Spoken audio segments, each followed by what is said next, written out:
पाटलांनी कसा घेतला जयंत पाटलाचा कारखाना जो आहे त्याच्यावरती अजून डिटेल्स डॉक्युमेंट मिळायला तयार नाही. अच्छा. म्हणजे तो कारखाना 250 एकरामध्ये आहे. हो. जत नगरपालिका हद्दीत आहे. तिपेवाडी जत नगरपालिका हद्दीत. तिथं जागेचा दर खूप आहे आणि तुम्ही नुसत्या 44 कोटीला घेतलाय. असं कसं होईल? 250 एकर 250 एकर जागा, कारखाना, त्याची सगळी मशिनरी, गोड चालू कारखाना, जे काही बंद कारखाना त्यात काही दुरुस्त करायची गरज नाही.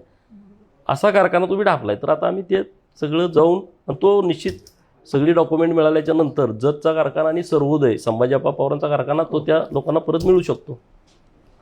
हा काय जयंतरावला विरोधाचा भाग नाही. तो कारखाना सभासदांचा आहे ना. 22,000 सभासदांनी पैसे भरलेत आणि लोक भेटतायत मला. शर्ट ऐकली, करड ऐकली. काय काय लोक सांगतात की घरातल्या मालकानं तिकडे चाकरी स्वीकारली आणि त्याचं उचललेलं पैसे सभासद फी भरली आहे.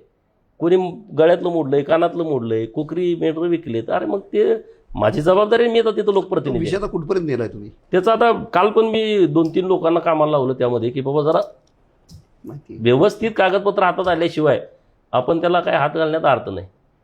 पण ते होईल.